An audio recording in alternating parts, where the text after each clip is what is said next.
ಸಾಯಿರಾಮ್. ಆತ್ಮೀಯ ವೀಕ್ಷಕ ಬಾಂಧವರಿಗೆಲ್ಲ ಇವತ್ತಿನ ಜೀವನಾಮೃತ ಕಾರ್ಯಕ್ರಮಕ್ಕೆ ಸ್ವಾಗತ ಸುಸ್ವಾಗತ. ವೀಕ್ಷಕರೇ, ಇವತ್ತು ಭಾಳ ಇಂಪಾರ್ಟೆಂಟ್ ಎಪಿಸೋಡ್ನ ಮಾಡ್ತಾಯಿದ್ದೀವಿ. ಭಾಳ ಇಂಪಾರ್ಟೆಂಟ್ ಸಂಚಿಕೆ ಇದು. ಪ್ರತಿಯೊಬ್ಬ ಭಾರತೀಯರು ಇದನ್ನು ನೀವು ನೋಡಲೇಬೇಕು, ಮಾಡಲೇಬೇಕು, ಪಾಲಿಸಬೇಕು. ಏಕೆಂದರೆ ಈಗ ನಮ್ಮ ಭಾರತ ದೇಶದ ಮೇಲೆ ಪಾಕಿಸ್ತಾನದವ್ರು ಯುದ್ಧ ಮಾಡ್ತಾ ಇದ್ದಾರೆ.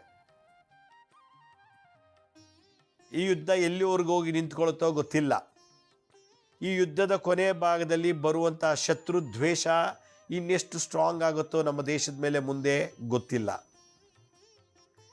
ಆದರೂ ವಿಶ್ವಾವಸು ಸಂವತ್ಸರದಲ್ಲಿ ಭಾರತದ ದೇಶದ ಮೇಲೆ ಪರರಾಷ್ಟ್ರ ಬೇರೆ ದೇಶ ಯುದ್ಧ ಮಾಡ್ತಾ ಇದೆ. ಎಷ್ಟೋ ಜನಕ್ಕೆ ಯುದ್ಧ ಆಗ್ತಿದೆ ಅನ್ನೋದೇ ಗೊತ್ತಿಲ್ಲ. ನಮ್ಮ ಹಳ್ಳಿ ಕಡೆ ಆ ಮುಗ್ಧ ಜನರಿಗೆ ಏನಾಗ್ತಿದೆ ಭಾರತ ಮತ್ತು ಪಾಕಿಸ್ತಾನ ಜೊತೆ ಅನ್ನೋದು ಇನ್ನೂ ಗೊತ್ತಾಗ್ತಿಲ್ಲ. ಮಾಮೂಲು ದಿನಂತೆ ಮಾಮೂಲು ಥರ ಎಲ್ಲರೂ ಇದ್ದಾರೆ. ತಿಳುವಳಿಕೆ ಗೊತ್ತಿರೋರು, ಬುದ್ಧಿ ಇರುವಂಥ ಜೀವಿಗಳಿಗೆ ಗೊತ್ತು ಭಾರತ ದೇಶದ ಮೇಲೆ ಪಾಕಿಸ್ತಾನ ಯುದ್ಧ ಮಾಡ್ತಿದೆ ಅಂಥೇಳಿ. ಯುದ್ಧ ಅಂದ್ರೇನು? ಗಳಿಸೋದು ಅಂತೇಳಿ. ಏನನ್ನು ಗಳಿಸ್ಬೇಕು, ಏನು ಬೇಕು ಅಂತ ಯುದ್ಧ ಮಾಡ್ತೀವೋ ಅದನ್ನು ಪಡ್ಕೊಳ್ಳಿಕ್ಕೋಸ್ಕರ. ಯುದ್ಧ ಅನ್ನೋದು ಒಂದು ಸಂಪ್ರದಾಯ, ಯುದ್ಧ ಅನ್ನೋದು ಒಂದು ನಿಯಮ ಆಗಿದೆ. ಇದು ಇವತ್ತಿಂದಲ್ಲ. ಯುದ್ಧ ರಾಮನ ಕಾಲದಲ್ಲೂ ಯುದ್ಧ ಆಯಿತು, ಕೃಷ್ಣನ ಕಾಲದಲ್ಲೂ ಯುದ್ಧ ಆಯಿತು. ಯುದ್ಧ ಅಂದ್ರೇನು? ಕೃಷ್ಣನ ಕಾಲದಲ್ಲಿ ದೇಶ ರಾಷ್ಟ್ರವನ್ನು ಪಡೆಯೋಕ್ಕೋಸ್ಕರ ಯುದ್ಧ ಮಾಡಿದ್ರು. 18 ದಿವಸ ಮಹಾಭಾರತ ಯುದ್ಧ ನಡೆದಿದ್ದು. ರಾವಣನ ಸಂಹಾರ ಮಾಡಲಿಕ್ಕೋಸ್ಕರ ರಾಮಚಂದ್ರರು, ಶ್ರೀರಾಮರು ಯುದ್ಧ ಮಾಡಿದ್ರು ರಾಕ್ಷಸನ ಮೇಲೆ, ರಾಷ್ಟ್ರದ ಮೇಲಲ್ಲ. ಮಹಾಭಾರತದಲ್ಲಿ ರಾಷ್ಟ್ರದ ಮೇಲೆ ನನಗೆ ಆ ದೇಶ ಬೇಕು, ಈ ರಾಜ್ಯ ಬೇಕು, ಈ ಆಸ್ತಿ ಬೇಕು ಅನ್ನೋದು ಕೇಳಿ ಯುದ್ಧ ನಡೀತು. ಇದೇ ಥರ ಕೆಲವು ರಾಕ್ಷಸರು ಇಡೀ ಜಗತ್ತನ್ನೇ, ಬ್ರಹ್ಮಾಂಡವನ್ನೇ ನಂಗೆ ಕಂಟ್ರೋಲ್ ಇಟ್ಕೋಬೇಕು ಅಂತ ಹೇಳಿ ಯುದ್ಧ ಮಾಡಿ ದೇವಾನುದೇವತೆಗಳ ಮೇಲೆ ಯುದ್ಧ ಮಾಡಿರೋದು ಅದೆಲ್ಲ ನಮ್ಮ ಇಂಡಿಯನ್ ಮೈಥಾಲಜಿಲಿ ನೋಡಿದ್ದೀವಿ, ಕೇಳ್ತಾ ಇದ್ದೀವಿ, ಕೇಳಿದ್ದೀವಿ. ಆದ್ದರಿಂದ ಯುದ್ಧ ಅನ್ನೋ ಒಂದು ಸಂಪ್ರದಾಯ, ಒಂದು ಪ್ರೋಸೆಸ್ಸು ಇವತ್ತು ಉಟ್ಕೊಂಡಿದ್ದಲ್ಲ, ಅನಾದಿ ಕಾಲದಲ್ಲಿ ನಡೆದಂಥದ್ದು ಒಂದು ಸಂಪ್ರದಾಯ. ಯುದ್ಧ ಅನ್ನೋದೊಂದು ಸಂಪ್ರದಾಯ. ಇವಾಗ ನಮ್ಮ ಭಾರತ ದೇಶದ ಮೇಲೆ ಪರರಾಷ್ಟ್ರ, ಬೇರೆ ರಾಷ್ಟ್ರದ ಪಾಕಿಸ್ತಾನ ಅನ್ನೋದು ಯುದ್ಧ ಮಾಡ್ತಾ ಇದೆ. ಈಗ ನಾವು ಬಹಳ ಗಂಭೀರವಾಗಿ ಚಿಂತನೆ ಮಾಡಬೇಕು. ಏನು ಚಿಂತನೆ ಮಾಡಬೇಕು? ನಾವು ಹುಟ್ಟಿರೋ ರಾಷ್ಟ್ರ ಯಾವುದು? ವಾಸ ಮಾಡ್ತಿರೋ ರಾಷ್ಟ್ರ ಯಾವುದು? ಈ ಭೂಮಿ, ಈ ಬ್ರಹ್ಮಾಂಡ, ಈ ಮಂಗಳ ಗ್ರಹ, ಭೂಮಿ ಪುತ್ರನಾದಂಥ ಮಂಗಳ ಗ್ರಹದಲ್ಲಿ ನಾವು ಈ ದೇಶದಲ್ಲಿ, ಈ ನೆಲದಲ್ಲಿ ಹುಟ್ಟು ಬೆಳೆದು ವಿದ್ಯಾವಂತರಾಗಿ ಈ ಭೂಮಿ ಮೇಲೆ ಮನೆ ಕಟ್ಟಿಕೊಂಡು ಸುಖ ಸಂತೋಷಗಳನ್ನು ಅನುಭವಿಸಿ ವಂಶನ ಅಭಿವೃದ್ಧಿ ಮಾಡ್ಕೊಂಡು ಬರ್ತಾ ಇದ್ದೀವಿ. ಈ ಭೂಮಿಯೇನೋ ಈ ದೇಶದಲ್ಲಿ ಇರೋದ್ರಿಂದ ನನ್ನ ದೇಶದಲ್ಲಿ ನಾನು ವಾಸ ಮಾಡ್ತಾ ಇದ್ದೀನಿ ಅಂದರೆ ನನ್ನ ದೇಶಕ್ಕೆ ಒಳ್ಳೆಯದಾಗಲಿ ಅಂತಲೂ ನಾವು ಪ್ರಾರ್ಥನೆ ಮಾಡಬೇಕು. ನನಗೆ ಸೈಟ್ ಕೊಡು, ಕಾರ್ ಕೊಡು, ಮನೆ ಕೊಡು, ಮದುವೆ ಮಾಡಿಸು, ಮಕ್ಕಳು ಮೊಮ್ಮಕ್ಕಳು ನೋಡು, ಭಾಗ್ಯ ಕೊಡು, ಕೋಟ್ಯಾಂತರ ರೂಪಾಯಿ ಆಸ್ತಿ ಕೊಡು ಅಂತ ನಾವು ಈ ಭೂಮಿ ಮೇಲೆ ಕೂತ್ಕೊಂಡು ಕೇಳ್ತಿದ್ದೀವಿ. ಈ ಭೂಮಿ ಋಣದ ಮೇಲೆ ಇದ್ದು ನಾವು ಕೇಳ್ತಾ ಇದ್ದೀವಿ, ಪ್ರಾರ್ಥನೆ ಮಾಡ್ತಾ ಇದ್ದೀವಿ. ಆದರೆ ಈ ದೇಶಕ್ಕೆ ಪರರ ಸೈನ್ಯರು ಬಂದು, ಪರರಾಷ್ಟ್ರದಿಂದ, ಬೇರೆ ರಾಷ್ಟ್ರದಿಂದ ಪರ ಸೈನ್ಯ ಬೇರೆಯವರು ಬಂದು ನಾವು ಬದುಕಿ ಬಾಳ್ತಿರೋ ಈ ಭೂಮಿ, ಬಾಳಿ ಬದುಕಿ ಹೋದಂಥ ಭೂಮಿ, ಅವಧೂತರು, ಪರಮಹಂಸರು, ಸಾಧು ಸಂತರು, ರಾಜರು, ಚಕ್ರವರ್ತಿಗಳು, ಸಾಮ್ರಾಟರು ಬಾಳಿ ಬದುಕಿ ಹೋದಂಥ ಈ ಒಂದು ಭೂಮಿ ಮೇಲೆ ಇವತ್ತು ಆಕ್ರಮಣ ನಡೀತಾ ಇದೆ. ಆದ್ದರಿಂದ ಪ್ರತಿಯೊಬ್ಬ ಪ್ರಜೆ ಈ ಜಗತ್ತಿನಲ್ಲಿ, ಈ ಭಾರತ ದೇಶದಲ್ಲಿ ಇರೋಂಥವರು ಈ ಭೂಮಿಯಲ್ಲಿ ಮನೆ ತಗೊಂಡು, ಮನೆ ಕಟ್ಟಿಸಿ ಸುಖವಾಗಿ ಹಲವಾರು ವರ್ಷಗಳಿಂದ, ಸಾವಿರಾರು ವರ್ಷದಿಂದ ಬಾಳಿ ಬದುಕ್ತಿರೋಂಥ ಈ ಭೂಮಿ ಮೇಲೆ ನಾವೆಲ್ಲ ಬಂದಿದ್ದೀವಿ. ಆದರೆ ರಾಷ್ಟ್ರಕ್ಕೋಸ್ಕರ ಏನು ಮಾಡಿದ್ದೀವಿ ಅಂತ ಕೇಳಿದಾಗ ಝೀರೋ, ಏನೂ ಮಾಡಿಲ್ಲ. ನಂತರ 10 ಸೈಟ್ ಇದೆ, ಒಂದು 20 ಮನೆ ಇದೆ, 500 ಕೋಟಿ ಆಸ್ತಿ ಇದೆ, ಎಕರೆಗಟ್ಟಲೆ ಜಮೀನಿದೆ, ಹೆಂಡತಿ ಗಂಡ ಮಕ್ಕಳು ಮೊಮ್ಮಕ್ಕಳೆಲ್ಲ ಇದ್ದಾರೆ. ಇವನ್ನೆಲ್ಲ ಕಾಪಾಡ್ತಿರೋದು ಯಾರು? ಈ ದೇಶ, ಈ ಭೂಮಿ, ಈ ನೆಲ. ಈ ನೆಲಕ್ಕೆ ಇವತ್ತು ತೊಂದರೆ ಆಗ್ತಾ ಇದೆ. ಪರರಾಷ್ಟ್ರದಿಂದ, ಬೇರೆ ದೇಶದಿಂದ ಯುದ್ಧ ಮಾಡ್ತಿದ್ದಾರೆ. ಬೈ ಚಾನ್ಸ್ ಏನಾದರೂ ಹೆಚ್ಚು ಕಮ್ಮಿ ಆಯಿತು ನಮ್ಮ ಭಾರತ ದೇಶಕ್ಕೆ ಅಂತಂದರೆ ನಮ್ಮ ಕಣ್ಣು ಮುಂದೆ ನಾವು ಗಳಿಸಿದ್ದು ಬೆಳೆಸಿದ್ದು ಮಕ್ಕಳು ಮೊಮ್ಮಕ್ಕಳನ್ನು ನಾವು ಕಣ್ಣಲ್ಲಿ ನೋಡೋಕ್ಕಾಗೋದಿಲ್ಲ, ಎಲ್ಲ ಕಳ್ಕೊಂಡ್ಬಿಡ್ತೀವಿ. ಆದ್ದರಿಂದ ಇವತ್ತು ಪ್ರತಿಯೊಬ್ಬ ಭಾರತೀಯ ಆದ್ಯ ಕರ್ತವ್ಯ ಅಂದರೆ ನಿಮ್ಮ ಹೆಂಡತಿ ಮಕ್ಕಳು ಗಂಡನ ಹೇಗೆ ಸೇವ್ ಮಾಡ್ತಿರೋ, ಕಾಪಾಡ್ತಿರೋ, ರಕ್ಷಣೆ ಮಾಡ್ತಿರೋ, ಹಾಗೆ ಈ ಭೂಮಿ ಮೇಲೆ ಈ ದೇಶದ ಮೇಲೆ ಹುಟ್ಟಿರೋದ್ರಿಂದ ಈ ದೇಶದ ರಕ್ಷಣೆ ಮಾಡಬೇಕಾದ ಆದ್ಯ ಕರ್ತವ್ಯ ನಮ್ಮೆಲ್ಲರದು. ಯಾವ ಸುಖಕ್ಕೋಸ್ಕರ ಯುದ್ಧ ಮಾಡ್ತಾರೋ ಗೊತ್ತಿಲ್ಲ, ಎಷ್ಟೋ ಸಾವಿರಾರು ಜನ ಸತ್ತೋಗ್ತಾ ಇದ್ದಾರೆ. ಮಕ್ಕಳು, ಈಗ ಹುಟ್ಟಿರೋ ಮಕ್ಕಳು, ಇನ್ನು ಬಾಳಿ ಬದುಕಿ ಬೇಕಾದಂಥ ಮಕ್ಕಳು, ವೃದ್ಧರು, ಯುವಕರು, ಯುವತಿಯರು, ಮಧ್ಯ ವಯಸ್ಸಿನವರು, ಹೀಗೆ ಎಷ್ಟೋ ಜನ ಸತ್ತೋಗ್ತಾ ಇದ್ದಾರೆ. ಎಷ್ಟೋ ಆಸ್ತಿ ಪಾಸ್ತಿಗಳೆಲ್ಲ ಭೂಮಿ ನೆಲಸಮ ಆಗ್ತಾ ಇದೆ. ಇದಕ್ಕೋಸ್ಕರ ನಾವು ಹುಟ್ಟಿದ್ದೀವ? ಯುದ್ಧ ಮಾಡಲಿಕ್ಕೆ ಹುಟ್ಟಿದ್ದೀವ? ಇಷ್ಟೆಲ್ಲ ಆದಮೇಲೆ ನಾವು ಗಳಿಸಿದ್ದೇನು? ಕೊನೆಗೆ ಪಡೆದಂಥದ್ದೇನು? ಇದನ್ನು ತುಂಬ ಡೀಪಾಗಿ ಯೋಚನೆ ಮಾಡಿದಾಗ ಏನೂ ಇಲ್ಲ ಅಂತ ಅನಿಸುತ್ತೆ. ಅದಕ್ಕೆ ಇವತ್ತಿನ ಸಂಚಿಕೆಯಲ್ಲಿ ನಾನು ನಮ್ಮ ದೇಶವನ್ನು ಸಂರಕ್ಷಣೆ ಮಾಡಬೇಕು, ನಮ್ಮ ಪರವಾಗಿ ಯುದ್ಧಕ್ಕೆ ಹೋಗ್ತಿರೋರನ್ನ ನಾವು ಭಾಳ ಸಂರಕ್ಷಣೆ ಮಾಡ್ಕೋಬೇಕು. ಇವತ್ತು ನನ್ನ ಅನುಭವದ ಆಧಾರದ ಮೇಲೆ ನಾವೆಲ್ಲ ಖುಷಿಯಾಗಿದ್ದೀವಿ, ಕಾರು ಓಡಾಡ್ತೀವಿ, ಮನೆ ಕಟ್ಕೊಂಡಿದ್ದೀವಿ, ಬೇಕಾದಷ್ಟು ಆಸ್ತಿ ಪಾಸ್ತಿ ಮಾಡಿದ್ದೀವಿ, ಮಲಗ್ತೀವಿ, ಕುಣಿತೀವಿ, ಡ್ಯಾನ್ಸ್ ಮಾಡ್ತೀವಿ, ಎಲ್ಲ ಮಾಡ್ತೀವಿ. ಇಷ್ಟೆಲ್ಲ ನಾವು ಮಾಡ್ಕೋತಾ ಇದ್ದೀವಿ ಅಂದರೆ ನಮ್ಮನ್ನು ಯಾರೋ ಒಬ್ಬರು ಸಂರಕ್ಷಣೆ ಮಾಡ್ತಿದ್ದಾರೆ ಅಂತ ಅರ್ಥ. ಅದರಲ್ಲಿ ಯಾರು ಗೊತ್ತಾ? ನನ್ನ ಪ್ರಕಾರ ಟೈಮ್ ಟು ಟೈಮ್ ಅಕ್ಕಿ ಸಿಗುತ್ತೆ, ಬೇಳೆ ಸಿಗುತ್ತೆ, ರಾಗಿ ಸಿಗುತ್ತೆ, ಸಕ್ಕರೆ ಸಿಗುತ್ತೆ, ತರಕಾರಿ ಸಿಗುತ್ತೆ, ಸೊಪ್ಪು ಸಿಗುತ್ತೆ. ಇದನ್ನೆಲ್ಲ ಬೆಳೆಯೋರು ಯಾರು? ರೈತರು. ಅವ್ರು ಬೆಳ್ಕೊಡ್ಲಿಲ್ಲ ಅಂದರೆ, ರೈತರು ಕೊಡಲಿಲ್ಲ ಅಂದರೆ ನಾವು ಇರೋಕ್ಕಾಗ್ತಿಲ್ಲ ಸಂತೋಷವಾಗಿ. ಆದ್ದರಿಂದ ರೈತರು ನಮ್ಮ ಭಗವಂತನ ಸ್ವರೂಪ, ನಾವು ಅವನು ಇವತ್ತು ಸಂರಕ್ಷಣೆ ಮಾಡಬೇಕು. ಎರಡನೇದು, ನಾವು ವಾಸ ಮಾಡ್ತೀವಿ, ಎಲ್ಲೂ ಕಳ್ಳರ ಕಾಕರ ಗಲಾಟೆ ಇಲ್ಲ, ನಾವು ಸೇಫಾಗಿ ಓಡಾಡ್ತಿದ್ದೀವಿ ಅಂದರೆ ಇದಕ್ಕೆಲ್ಲ ಕಾರಣ police department. So police department, ರೈತರು ನಮಗೆ ಅಷ್ಟು ಸುಖ ಕೊಡ್ತಾ ಇದ್ದಾರೆ ಇವತ್ತು ದಿವಸ. ಇನ್ನೊಂದು ಯಾರು ಗೊತ್ತಾ? ನಮ್ಮ ದೇಶದ ಗಡಿ ಬಾರ್ಡರ್ನಲ್ಲಿ ನಿಂತ್ಕೊಂಡು ಕಾಯ್ತಾ ಇದ್ದಾರಂಥ ಯೋಧರು, ಗಡಿಯನ್ನು ಸಂರಕ್ಷಣೆ ಮಾಡ್ಕೊಂಡಿದ್ದಾರಲ್ಲ, ನಮ್ಮ ದೇಶದ ಗಡಿ ಪೂರ್ತಿ ನಮ್ಮನ್ನು ರಕ್ಷಣೆ ಮಾಡ್ತಿದ್ದಾರೆ. ಪರರಾಷ್ಟ್ರದಿಂದ ಸೈನ್ಯ ಬರದೇನೆ ನಮ್ಗೆ ಯಾವುದೇ ರೀತಿ ತೊಂದರೆ ಆಗಬಾರ್ದು ಅಂತೇಳಿ ಹಗಲು ರಾತ್ರಿ 24 ಗಂಟೆ 365 ದಿವಸ ನಮ್ಮ ದೇಶವನ್ನು ಕಾಯ್ತಿರುವಂಥ ಯೋಧರು. ಇವರು 3 ಜನ ಚೆನ್ನಾಗಿರೋದ್ರಿಂದ ಇವತ್ತು ನಾವು ಚೆನ್ನಾಗಿದ್ದೀವಿ. ಸಿನಿಮಾಗೆ ಹೋಗ್ತೀವಿ, ಡ್ಯಾನ್ಸ್ ಮಾಡ್ತೀವಿ, ವ್ಯಾಪಾರ ಮಾಡ್ತೀವಿ, ಖರೀದಿ ಮಾಡ್ತೀವಿ, ಮಲಗ್ತೀವಿ, ಎಂಜಾಯ್ ಮಾಡ್ತೀವಿ, ಟ್ರಿಪ್ಗೆ ಹೋಗ್ತೀವಿ, ಯಾತ್ರೆಗೆ ಹೋಗ್ತೀವಿ, ಎಂಜಾಯ್ ಮಾಡ್ತಿರೋ ಕಾರಣ ರೈತರಿಂದ, ಪೊಲೀಸರಿಂದ ಮತ್ತು ದೇಶದ ಗಡಿಭಾಗದಿರುವಂಥ ಯೋಧರಿಂದ. ಆದ್ದರಿಂದ ಈ 3 ಜನಕ್ಕೆ ಒಳ್ಳೇದಾಗಲಿ ಅಂತ ನಾವು ಸದಾ ಪ್ರಾರ್ಥನೆ ಮಾಡಬೇಕು. ಆಗ ನಾವು ಈ ಭೂಮಿಯಲ್ಲಿ ಹುಟ್ಟಿದಕ್ಕೂ ಸಾರ್ಥಕ. ಈ ಭೂಮಿಲಿ ನಾವೇನೇನು ಉಪಯೋಗಿಸ್ಕೋತಾ ಇದೀವೋ, ಜಮೀನು, ಹೊಲ, ಗದ್ದೆ, ತೋಟ, ಇವೆಲ್ಲ ಎಲ್ಲಿದು? ಆ ಭಗವಂತಂದು, ನಮ್ದು ಯಾರ್ದೂ ಇಲ್ಲ. ಅವ್ರೇನಾದ್ರು ಬಾಂಬಾಕೆಲ್ಲ ನಾಶ ಮಾಡಿಬಿಟ್ರೆ ಎಲ್ಲ ಹೊಟ್ಟೋಗುತ್ತೆ, ನಮ್ಮ ಜಮೀನು ಎಲ್ಲಿದೆ ಅಂತ ಗೊತ್ತಾಗಲ್ಲ. ಹೀಗಾಗೇ ಆಗ್ತಿರೋದು ಪಾಕಿಸ್ತಾನದಲ್ಲಿ. ಆದ್ದರಿಂದ ಅವರು ಸುಖವಾಗಿರಬೇಕು, ನಾವು ಸುಖವಾಗಿರಬೇಕು ಅನ್ನೋದಾಗಿದ್ದರೆ ಪ್ರತಿಯೊಬ್ಬ ಭಾರತೀಯ, ಪ್ರತಿಯೊಬ್ಬ ಕನ್ನಡಿಗರು ಇವತ್ತು ಪೂರ್ತಿ ನಾನು ಹೇಳುವಂಥ ಒಂದು ಮಂತ್ರ ತಂತ್ರವನ್ನು ಮಾಡದೆ ಆದರೆ ಇನ್ನು ಮಕ್ಕಳು ಮೊಮ್ಮಕ್ಕಳು ಎಲ್ಲರೂ ಸುಖವಾಗಿರ್ತಾರೆ. ಏಕೆಂದರೆ ಈ ಪಾಕಿಸ್ತಾನದಲ್ಲಿ ಈಗ ಆಗ್ತಿರುವಂಥ ಒಂದು ಯುದ್ಧ, ಆ ಜಿದ್ದು ದ್ವೇಷ ಇನ್ನೊಂದು 3 ತಿಂಗಳು ಬಿಟ್ಟು, ಇನ್ನು 6 ತಿಂಗಳು ಬಿಟ್ಟು, ಇನ್ನೊಂದು ವರ್ಷ ಬಿಟ್ಟು ಏನು ಬೇಕಾದ್ರೂ ಆಗ್ಬೋದು. ನೋಡಿ, ಮಾತೃ ಋಣ. 9 ತಿಂಗಳು ತಾಯಿ ನಮ್ಮ ಗರ್ಭದಲ್ಲಿ ಇಟ್ಕೊಂಡು ಡೆಲಿವರಿ ಆದಮೇಲೆ ನಮಗೆ ಬೆಳೆಸಿ, ಊಟ ಕೊಟ್ಟು, ಸ್ನಾನ ಮಾಡಿಸಿ, ಬಟ್ಟೆ ಹಾಕಿ, ಶೂಸ್ ಹಾಕಿ, ಬ್ಯಾಗ್ ಕೊಟ್ಟು, ಟಿಫನ್ ಬಾಕ್ಸ್ ಕೊಟ್ಟು, ಸ್ಕೂಲಿಗೆ ಕಳಿಸಿ, ದೊಡ್ಡವ್ರು ಮಾಡಿ, ನಮಗೋಸ್ಕರ ಆಸ್ತಿ ಮಾಡಿ, ಡೊನೇಷನ್ ಕೊಟ್ಟು, ಸ್ಕೂಲು ಕಾಲೇಜಿಗೆ ಸೇರಿಸಿ, ದುಂದಾಗಿ ಖರ್ಚು ಮಾಡಿ, ಮದುವೆ ಮಾಡಿ ಎಲ್ಲ ಮಾಡ್ತಾರೆ ಈ ತಂದೆ ತಾಯಿ. ಆದ್ದರಿಂದ ಮಾತೃಋಣ ಪಿತೃಋಣ ತೀರ್ಸೋಕ್ಕೆ ಸಾಧ್ಯ ಇಲ್ಲ. ಹಾಗೆ ಈ ಭೂಮಿಯಲ್ಲಿ ಹುಟ್ಟಿ ಬೆಳೆದಿರೋದಂಥ ಗ್ರಾಮ, ನಾವು ಹುಟ್ಟಿದಂಥ ಊರು, ಗ್ರಾಮ ಋಣ. ದೇಶ, ನಾವು ಹುಟ್ಟಿದಂಥ ದೇಶ, ಇದು ಕೂಡ ಋಣ ಇಟ್ಕೊಳ್ಳದೆ ಸತ್ತೋಗ್ಬೇಕಂತೆ ನಾವು. ಈ ಆತ್ಮ, ಈ ದೇಹ ಸತ್ತ ಮೇಲೆ ಏನು ಮಾಡ್ತಾರೆ? ಈ ದೇಹನ ಊತಾಕ್ಬಿಡ್ತಾರೆ, ಎಲ್ಲ ಸುಟ್ಟುಬಿಡ್ತಾರೆ. ಆತ್ಮ ಊಲಕ್ಕಾಗಲ್ಲ, ಸುಡೋಕ್ಕಾಗಲ್ಲ. ಈ ಆತ್ಮ ಆ ಚಿತ್ರಗುಪ್ತ ಹತ್ರ ಹೋದಾಗ ನೋಡ್ತಂತೆ ಚಿತ್ರಗುಪ್ತ, ಇವನು ಎಲ್ಲ ಋಣ ಮುಕ್ತನಾಗಿ ಬಂದಿದ್ದಾನ. ತಂದೆ ಋಣ, ತಾಯಿ ಋಣ, ಭಾತೃ ಋಣ, ಭಗಿನಿ, ಅಣ್ಣ ತಂಗಿರು, ಅಕ್ಕ ತಮ್ಮಂದಿರದು ಋಣ, ಗುರು ಋಣ, ಬಂಧು ಮಿತ್ರರ ಋಣ, ಯಾವುದೂ ಋಣ ಇಲ್ಲದೆ ಭಾಳ ಈಸಿಯಾಗಿ ಬಂದಿದ್ದಾನ, ಶುದ್ಧವಾಗಿದ್ದಾನ ಅಂತ ನೋಡುತ್ತಂತೆ ಆತ್ಮನ ಚಿತ್ರಗುಪ್ತ.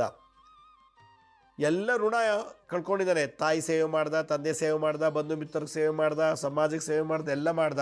ಆದರೆ ತಾನು ಹುಟ್ಟಿದಂಥ ಊರು, ಗ್ರಾಮ, ದೇಶಕ್ಕೆ ಏನು ಮಾಡಿದ್ದಾನೆ ಅಂತ ಲೆಕ್ಕ ತೆಗೆದು ನೋಡಿದಾಗ ಇವನೇನು ಮಾಡಿಲ್ಲ ಅಂತ ಬಂದಾಗ ಮತ್ತೆ ಪುನರಪಿ ಮರಣಂ ಪುನರಪಿ ಜನನಂ ಅಂತ ಹೇಳಿ ಅವನಿಗೆ ಮತ್ತೆ ಪುನರ್ಜನ್ಮ ಕೊಡ್ತಾರಂತೆ ಯಮಧರ್ಮರಾಜ. ಇದು ಗರುಡ ಪುರಾಣದಲ್ಲಿ ಹೇಳುವಂಥ ಒಂದು ಕಥೆ, ಶ್ಲೋಕ.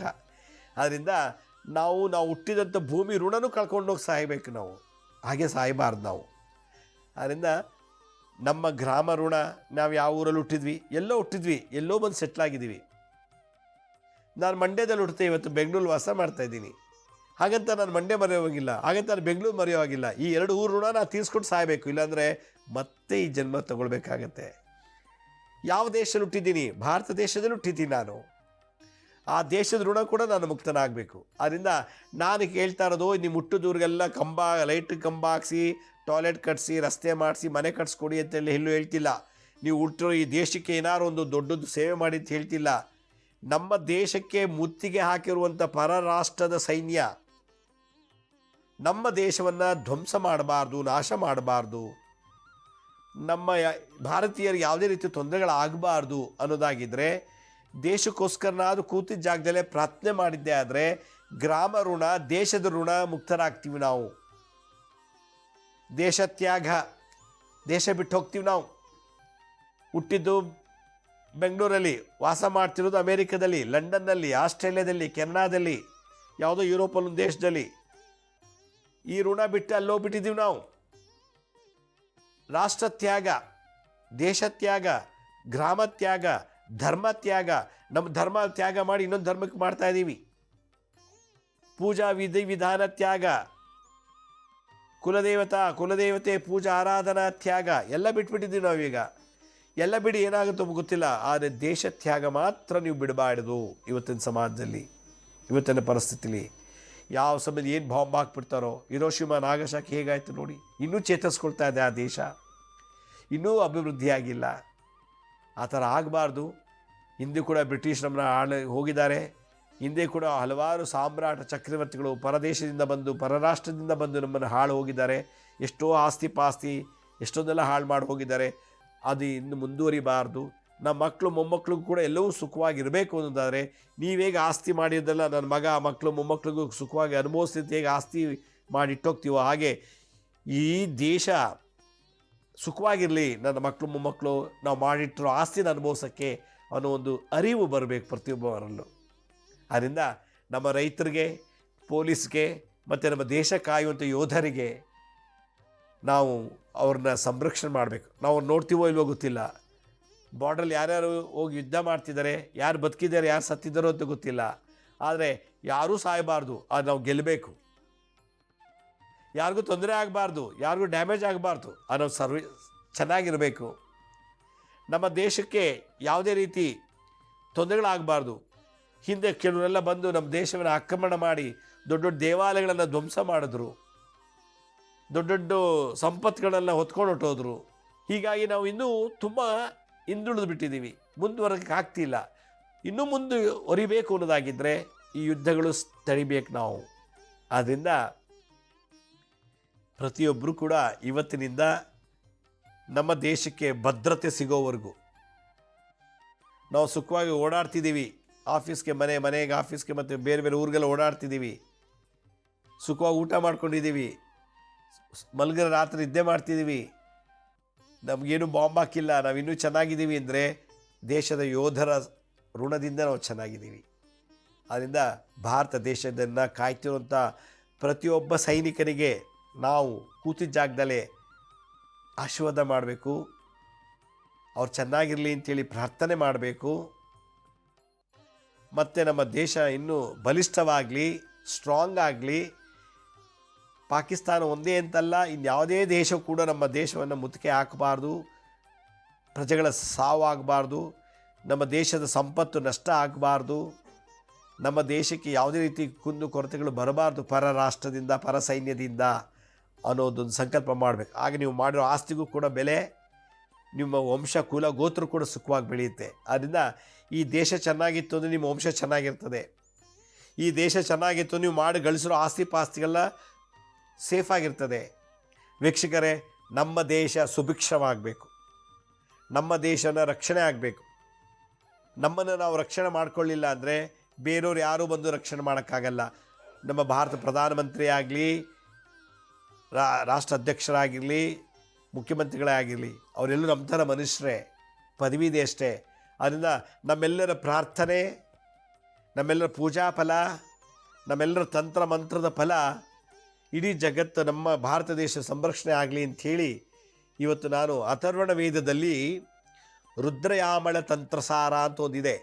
ಆ ರುದ್ರಯಾಮಳ ತಂತ್ರಸಾರದಲ್ಲಿ ಹಿಂದೆ ರಾಜ ಮಹಾರಾಜರು ಪ್ರಾರ್ಥನೆ ಮಾಡ್ತಿದ್ದಂಥ ಒಂದು ಮಂತ್ರ ತಂತ್ರ ನಿಮಗೆ ನಾನು ಹೇಳ್ಕೊಡ್ತೀನಿ. ಏನಂದರೆ, ನಿಂಬೆಹಣ್ಣು ತೊಗೊಳ್ಳಿ, ಒಂದು 5 ನಿಂಬೆಹಣ್ಣು ತೊಗೊಳ್ಳಿ, ಒಂದು ಕುಂಬಳಕಾಯಿ ತೊಗೊಳ್ಳಿ, ಸಣ್ಣದಾದರೂ ಪರವಾಗಿಲ್ಲ, ಒಂದು ಕುಂಬಳಕಾಯಿ, ಕೂಷ್ಮಾಂಡ ಬಲಿ, ಜಂಬೂರ ಫಲ ಬಲಿ, ಒಂದು ತಟ್ಟೆಗಿಟ್ಕೊಳ್ಳಿ, ಒಂದು ಕುಂಬಳಕಾಯಿ, ಒಂದು ಚಿಕ್ಕ ಕುಂಬಳಕಾಯಿ, ಒಂದು 5 ನಿಂಬೆಹಣ್ಣು. ರಾಹು, ಯುದ್ಧಕ್ಕೆ ಅಧಿಪತಿ ರಾಹು ಗ್ರಹ, ಅದರಿಂದ ನಿಂಬೆಹಣ್ಣಲ್ಲಿ ರಾಹು, ನಾವು ರಾಹು ಗ್ರಹಕ್ಕೆ ಶಾಂತಿ ಮಾಡ್ಬೋದು. ಪರದೇಶ ಪರರಾಷ್ಟ್ರದ ಪರಸೈನ್ಯರನ್ನು ಅವ್ರನ್ನ ಉಚ್ಚಾಟನೆ ಮಾಡಲಿಕ್ಕೆ, ಸ್ತಂಭನ ಮಾಡಲಿಕ್ಕೆ, ನಾಶ ಮಾಡಲಿಕ್ಕೆ, ಧ್ವಂಸ ಮಾಡಲಿಕ್ಕೆ ಕೂಷ್ಮಾಂಡ ಬಲಿ, ಕುಂಬಳಕಾಯಿ ಒಂದು ತಟ್ಟೆಗೋ ಅಥವಾ ಕೈಲಿಟ್ಕೊಳ್ಳಿ. ನಾನು ಹೇಳೋ ಮಂತ್ರ ಹೇಳಬೇಕು. ಒಂದು ಅರ್ಧ ಗಂಟೆ ದಿನ ಓಂ ಹ್ರೀಂ ಧುಂ ದುರ್ಗಾಯೈ, ಓಂ ಹ್ರೀಂ ಧುಂ ದುರ್ಗಾ ದೇವಿಯೈ. ನೋಡಿ ಆ ಮಂತ್ರ ನೋಡ್ಕೊಳ್ಳಿ. ಓಂ ಹ್ರೀಂ HREM ಹ್ರೀಂ, ಓಂ ಹ್ರೀಂ ಧುಂ ದುರ್ಗಾದೇವಿಯೈ. ಪರರಾಷ್ಟ್ರ, ಪರಸೈನ್ಯ, ಬೇರೆ ರಾಷ್ಟ್ರ ಬೇರೆ ಸೈನ್ಯ. ಇಲ್ಲಿ ಪರರಾಷ್ಟ್ರ ಪರಸೈನ್ಯಂ ಬಹುವಚನ. ಓಂ ಹ್ರೀಂ ದುಂ ದುರ್ಗಾದೇವಿಯೈ ಪರರಾಷ್ಟ್ರ ಪರಸೈನ್ಯಂ ಅಂದರೆ ಬೇರೆ ಸೈನ್ಯಗಳು ಯಾವ ನಮ್ಮ ದೇಶಕ್ಕೆ ಆಗ್ತಿದೋ. ಸ್ತಂಭಯ ಸ್ತಂಭಯ, ಕೈಕಾಲು ಸೇದೋಗ್ಲಿ, ಸ್ತಂಭನ ಆಗೋಗ್ಲಿ. ಸ್ತಂಭನ ಇದು ಷಟ್ಕರ್ಮದಲ್ಲಿ ಬರುವಂಥದ್ದು. ಮಾರಯ್ಯ ಮಾರಯ್ಯ, ಚೆನ್ನಾಗಿ ಹೊಡಿಲಿ ಅವ್ರನ್ನ. ಉಚ್ಚಾಟಯ ಉಚ್ಚಾಟಯ, ಇನ್ನೊಂದು ಸಲ ನಮ್ಮ ದೇಶಕ್ಕೆ ಕಾಲಿಡಬಾರ್ದು ಅವರು. ಉಚ್ಚಾಟಯ ಉಚ್ಚಾಟಯ, ಉಚ್ಚಾಟನೆ ಆಗಿಬಿಡ್ಬೇಕು. ಇದು ಷಟ್ಕರ್ಮದಲ್ಲಿ ಒಂದು. ಧ್ವಂಸಯ ಧ್ವಂಸಯ, ಇಂಡಿಯಾ ಬಗ್ಗೆ ಇನ್ನೊಂದು ಸಲ ಮಾತಾಡಬಾರ್ದು ಅವರು, ಆ ರೀತಿ ಧ್ವಂಸ ಮಾಡಬೇಕು. ನಾಶಯ ನಾಶಯ, ಸರ್ವನಾಶ ಆಗಿಬಿಡಲಿ ಅವರು. ಮಮ ರಾಷ್ಟ್ರಂ ರಕ್ಷಯ ರಕ್ಷಯ ಹುಂ ಪಟ್ ಸ್ವಾಹ, ನಮ್ಮ ರಾಷ್ಟ್ರವನ್ನು ರಕ್ಷಣೆ ಮಾಡೋ ತಾಯಿ ಅಂತೇಳಿ ಆ ಭಗವತಿ ದುರ್ಗಾದೇವಿಯಲ್ಲಿ ಪ್ರಾರ್ಥನೆ ಮಾಡಬೇಕು. ದುರ್ಗಾದೇವಿ ಈಗ ಭಾಳಷ್ಟು ರಾಷ್ಟ್ರಗಳನ್ನು ಯುದ್ಧಗಳನ್ನು ಮಾಡಿ ಸಂರಕ್ಷಣೆ ಮಾಡಿದೆ. ಹಲವಾರು ರಾಕ್ಷಸರನ್ನು ಕೊಂದಿದ್ದಾಳೆ. ಹಲವಾರು ರಾಷ್ಟ್ರಗಳಲ್ಲಿ ಯುದ್ಧ ಮಾಡಿದಂಥವ್ರು ಕೂಡ ಸಂಹಾರ ಮಾಡಿ ರಾಕ್ಷಸ ಸಂರಕ್ಷಣೆ, ದೇಶ ಸಂರಕ್ಷಣೆ ಮಾಡಿದ್ದಾಳೆ. ಆದ್ದರಿಂದ ಈ ಮಂತ್ರನ ಅರ್ಧ ಗಂಟೆ ಹೇಳಬೇಕು ಪ್ರತಿಯೊಬ್ಬರ ಮನೆಯಲ್ಲಿ. ಓಂ ಹ್ರೀಂ ದುಂ ದುರ್ಗಾದೇವಿಯೈ ಪರರಾಷ್ಟ್ರ ಪರಸೈನ್ಯಂ ಸ್ತಂಭಯ ಸ್ತಂಭಯ, ಮಾರಯ ಮಾರಯ, ಉಚ್ಚಾಟಯ ಉಚ್ಚಾಟಯ, ಧ್ವಂಸಯ ಧ್ವಂಸಯ, ನಾಶಯ ನಾಶಯ, ಮಮ ರಾಷ್ಟ್ರಂ ರಕ್ಷಯ ರಕ್ಷಯ ಹುಂ ಪಟ್ ಸ್ವಾಹ. ಓಂ ಹ್ರೀಂ ಧುಂ ದುರ್ಗಾದೇವಿಯೈ ಪರರಾಷ್ಟ್ರ ಪರಸೈನ್ಯಂ ಸ್ತಂಭಯ ಸ್ತಂಭಯ, ಮಾರಯ ಮಾರಯ, ಉಚ್ಚಾಟಯ ಉಚ್ಚಾಟಯ, ಧ್ವಂಸಯ ಧ್ವಂಸಯ, ನಾಶಯ ನಾಶಯ, ಮಮ ರಾಷ್ಟ್ರಂ ರಕ್ಷಯ ರಕ್ಷಯ ಹುಂ ಪಟ್ ಸ್ವಾಹ. ಓಂ ಹ್ರೀಂ ಧುಂ ದುರ್ಗಾದೇವಿಯೈ ಪರರಾಷ್ಟ್ರ ಪರಸೈನ್ಯಂ ಸ್ತಂಭಯ ಸ್ತಂಭಯ, ಮಾರಯ ಮಾರಯ, ಉಚ್ಚಾಟಯ ಉಚ್ಚಾಟಯ, ಧ್ವಂಸಯ ಧ್ವಂಸಯ, ನಾಶಯ ನಾಶಯ, ಮಮ ರಾಷ್ಟ್ರಂ ರಕ್ಷಯ ರಕ್ಷಯ ಹುಂ ಪಟ್ ಸ್ವಾಹ. ಈ ಮಂತ್ರ ಹೇಳ್ತಾ ಇರಬೇಕು. ಈ ಮಂತ್ರದಿಂದ ಹೇಳಿ ತಂತ್ರ ಏನು ಮಾಡ್ತಾಯಿದ್ವಿ, ನಿಂಬೆಹಣ್ಣು ಮತ್ತು ಕುಂಬಳಕಾಯಿ ಇದೆ. ಇದನ್ನು ನಿಮ್ಮ ಮನೆಗೆ ಯಾರು ಬಾಂಬಾಗಿ ಸಾಯಿಸಬಾರ್ದು, ಯಾರು ನಿಮ್ಮ ಮನೆಗೇನೂ ಆಗಬಾರ್ದು ಯುದ್ಧದಲ್ಲಿ. ಅದರ ಪ್ರತಿಯೊಬ್ಬರ ಮನೆಯಲ್ಲೂ ಕೂಡ ನಿಂಬೆಹಣ್ಣು ಪೂರ್ವಕ್ಕೊಂದು, ಪಶ್ಚಿಮಕ್ಕೊಂದು, ಉತ್ತರಕ್ಕೊಂದು, ದಕ್ಷಿಣಕ್ಕೊಂದು, ಮಧ್ಯಭಾಗದಲ್ಲೊಂದು ಚೆಚ್ಚಬೇಕು. ಈ ಮಂತ್ರ ಹೇಳಾದ್ಮೇಲೆ ಅದನ್ನು ಚೆಚ್ಚಿಬಿಡಬೇಕು. ಮನೆಗೆ ಇಳಿ ತೆಗೆದುಬಿಟ್ಟು ರಸ್ತೆಯಲ್ಲಿ ಬೂದುಗುಂಬಳಕಾಯಿನ ಚೆಚ್ಚಬೇಕು. ಮನೆಯಲ್ಲಿ ನಿತ್ಯ ಯುದ್ಧ ಸ್ಟಾಪ್ ಆಗೋವರೆಗೂ ತುಪ್ಪದ ದೀಪ ಹಚ್ಚಿಬಿಟ್ಟು ಆ ದೀಪದ ಮುಂದೆ ಕೂತ್ಕೊಂಡು ಓಂ ಹ್ರೀಂ ಧುಂ ದುರ್ಗಾದೇವಿಯೈ ಪರರಾಷ್ಟ್ರ ಪರಸೈನ್ಯಂ ಸ್ತಂಭಯ ಸ್ತಂಭಯ, ಮಾರಯ ಮಾರಯ, ಉಚ್ಚಾಟಯ ಉಚ್ಚಾಟಯ, ಧ್ವಂಸಯ ಧ್ವಂಸಯ, ನಾಶಯ ನಾಶಯ, ಮಮ ರಾಷ್ಟ್ರಂ ರಕ್ಷಯ ರಕ್ಷಯ ಹುಂಪಟ್ ಸ್ವಾಹ ಅಂಥೇಳಿ ತಂತ್ರ ಒಂದು ಸಲ ಮಾಡಿಬಿಡಿ. ದಿನನಿತ್ಯ ಮಾಡೋದು ಬೇಡ, ಮಂತ್ರ ಮಾತ್ರ ದಿನ ಹೇಳ್ತಾ ಬನ್ನಿ. ನಮ್ಮ ದೇಶಕ್ಕೆ ಜಯ ಸಿಗಬೇಕು. ಇನ್ನು ಕನಸಲ್ಲೂ ಕೂಡ ಅವ್ರು ಭಾರತದ ಮೇಲೆ ಯುದ್ಧ ಮಾಡಬೇಕು ಅಂತ ಚಿಂತೆ ಬರಬಾರ್ದು. ಇದೊಂದೇ ಅಲ್ಲ, ಇನ್ನು ಬೇರೆ ದೇಶದವ್ರು ಯಾರೂ ಕೂಡ ನಮ್ಮ ದೇಶದ ಮೇಲೆ ಯುದ್ಧ ಮಾಡಿ ನಮ್ಮನ್ನು ಹಾಳು ಮಾಡಬಾರ್ದು, ನಮ್ಮನ್ನು ಬಾಂಬಾಗಿ ಸಾಯಿಸಬಾರ್ದು, ನಾವು ಮಾಡಿರೋ ಆಸ್ತಿಗೆ ಯಾವುದೇ ರೀತಿ ಡ್ಯಾಮೇಜ್ ಆಗಬಾರ್ದು, ನಮ್ಮ ವಂಶ ಗೋತ್ರ ಯಾವತ್ತೂ ನಾಶ ಆಗಬಾರ್ದು. ಅಂದರೆ ಮಮ ರಾಷ್ಟ್ರಂ ರಕ್ಷಯ ರಕ್ಷಯ ಹುಂಪಟ್ ಸ್ವಾಹ, ನನ್ನ ರಾಷ್ಟ್ರವನ್ನು ರಕ್ಷಣೆ ಮಾಡೋ ತಾಯಿ ಅಂತೇಳಿ ಆ ದುರ್ಗಾದೇವಿ ಪ್ರಾರ್ಥನೆ ಮಾಡುವಂಥದ್ದು. ಇದು ಪ್ರತಿಯೊಬ್ಬ ಪ್ರಜೆ ಮಾಡಲೇಬೇಕು. ಮಾಡಲಿಲ್ಲ ಅಂದರೆ ನೀವು ಕೋಟಿಗಟ್ಟಲೆ ಆಸ್ತಿ ಇದ್ದರೂ ಏನು ಲಾಭ ಇಲ್ಲ, ನಿಮ್ಮ ದೊಡ್ಡ ರಾಮನ ವಂಶ ಕೃಷ್ಣ ವಂಶ ಆದರೂ ಕೂಡ ಏನು ಲಾಭ ಇಲ್ಲ, ಏನೇ ಶುದ್ಧ ಓದಿದ್ರು ದೊಡ್ಡ ಪದವಿಯಲ್ಲಿದ್ದರೂ ಕೂಡ ಇದು ಇಲ್ಲ. ಯಾಕೆಂದರೆ ದೇಶ ಋಣ ತೀರಿಸ್ಕೊಂಡೇ ಸಾಯಬೇಕು. ನೀವು ದೇಶಕ್ಕೇನು ಕೊಡ್ತಾ ಇಲ್ಲ, ನೀವು ಜಪ ಮಾಡಿ. ನೀವು ಈ ರೂಪದಲ್ಲಾರು ಪ್ರತಿಯೊಬ್ಬರ ಮನೆಯಲ್ಲಿ ಇವತ್ತಿನಿಂದ ಅರ್ಧ ಗಂಟೆ ನಮ್ಮ ಮನೆ ಮೇಲೆ ಬಾಂಬ್ ಬರಬಾರ್ದು, ನಮ್ಗೆ ಯಾವ ರೀತಿ ತೊಂದರೆ ಆಗಬಾರ್ದು, ನಮ್ಮ ಹಳ್ಳಿ ಗ್ರಾಮ ತಾಲೂಕು ಜಿಲ್ಲೆ ರಾಷ್ಟ್ರ ರಾಜ್ಯ ಯಾವುದಕ್ಕೂ ತೊಂದರೆ ಆಗಬಾರ್ದು ಅಂದರೆ ಇದು ತಂತ್ರ ಪ್ರತಿಯೊಬ್ಬರು ಮಾಡಲೇಬೇಕು. ನೀವು ಮಾಡಿ ನಮ್ಮ ದೇಶವನ್ನು ಉನ್ನತವಾದ ಮಟ್ಟಕ್ಕೆ ಮತ್ತು ನಮ್ಮ ದೇಶಕ್ಕೆ ನೀವು ಯಾವುದೇ ರೀತಿ ಮುತ್ತಿಗೆ ಹಾಕಿ ಹೋಗಬಾರ್ದು, ದಾಳಿ ಮಾಡಬಾರ್ದು, ಯುದ್ಧ ಮಾಡಬಾರ್ದು. ಇದು ಪ್ರತಿಯೊಬ್ಬರು ಆದ್ಯ ಕರ್ತವ್ಯ. ಇದು ಮಸ್ಟ್ ಆ್ಯಂಡ್ ಶುಡ್ ಮಾಡಲೇಬೇಕು ಅಂತ ನಾನು ಕಳಿ ಕೇಳ್ಕೊತೀನಿ. ಇದೊಂದು ಮಂತ್ರ ತಂತ್ರ ಮಾಡಿ ದಯವಿಟ್ಟು ನಮ್ಮ ದೇಶ ಗೆಲ್ಲಬೇಕು, ನಮ್ಮ ದೇಶಕ್ಕೆ ಏನು ತೊಂದರೆ ಆಗಬಾರ್ದು. ನಮ್ಮ ಹಳೆ ಸಂಚಿಕೆಗಳೆಲ್ಲ ಯಾರು ನೋಡೋಕ್ಕಾಗಿಲ್ವೋ ನಮ್ಮ ಶಿರಡಿ ಸಾಯಿ ಭಿಕ್ಷಾ ಕೇಂದ್ರ ಮತ್ತು ಹೆಲ್ತ್ ಸೈನ್ಸ್ ಅಂತ 2 ಯೂಟ್ಯೂಬ್ ಚಾನಲ್ ಇದೆ. ಇದ್ರ ಜೊತೆಗೆ SSBK ಜ್ಞಾನೋದಯ ಅಂತ ಒಂದು ಮ್ಯೂಸಿಕ್ ಚಾನಲ್ ಇದೆ. 3ಗೂ ಸಬ್ಸ್ಕ್ರೈಬ್ ಮಾಡ್ಕೊಳ್ಳಿ. ಪಕ್ಕದ ಬೆಲ್ ಬಟನ್ ಪ್ರೆಸ್ ಮಾಡಿ, ನೋಡಾದ್ಮೇಲೆ ಲೈಕ್ ಅನ್ನೋ ಬಟನ್ ಪ್ರೆಸ್ ಮಾಡಿ. ಆಮೇಲೆ ಆ ಲಿಂಕನ್ನು ನಿಮ್ಮ ಬಂಧು ಮಿತ್ರರು ವಾಟ್ಸಪ್ ಮುಖಾಂತರ ಇಮೇಲ್ ಮುಖಾಂತರ ಶೇರ್ ಮಾಡಿ. ಗುರುಜಿ ಲಕ್ಷ್ಮೀ ಶ್ರೀನಿವಾಸ್ ಅಂತೇಳಿ ಫೇಸ್ಬುಕ್ಕು, ಇನ್ಸ್ಟಾಗ್ರಾಮು, ಟ್ವಿಟ್ಟರ್, ಲಿಂಕ್ಡ್ಇನ್ ಕೂಡ ನಾವು ಟೈಮ್ ಟು ಟೈಮ್ ಅಪ್ಲೋಡ್ ಮಾಡ್ತಿರ್ತೀವಿ. ಅಪಾಯಿಂಟ್ಮೆಂಟ್ಸ್ ಬೇಕಿದ್ದರು www.lakshmisrinivas.in ಅಂತ ನೀವೇ ಲಾಗಿನ್ ಆಗಿ ಯಾವ ಡೇಟು ಯಾವ ಟೈಮ್ಗೆ ನೀವು ಅಪಾಯಿಂಟ್ಮೆಂಟ್ಸ್ ಬುಕ್ ಮಾಡ್ಕೋಬೋದು ಅಂತ ಹೇಳ್ತಾ ಇವತ್ತಿನ ಸಂಚಿಕೆ ಮುಗಿಸ್ತಾ ಇದ್ದೀನಿ. ಇದೇ ರೀತಿ ನಾಳಿನ ಸಂಚಿಕೆಯಲ್ಲಿ ಮತ್ತೊಂದು ವಿಶೇಷವಾದಂಥ ಮಾಹಿತಿಯೊಂದಿಗೆ ತಮ್ಮನ್ನು ಭೇಟಿ ಮಾಡ್ತೀನಿ. ಅಲ್ಲಿವರೆಗೂ ನನ್ನ ನಮಸ್ಕಾರ. ಸಾಯಿರಾಮ್.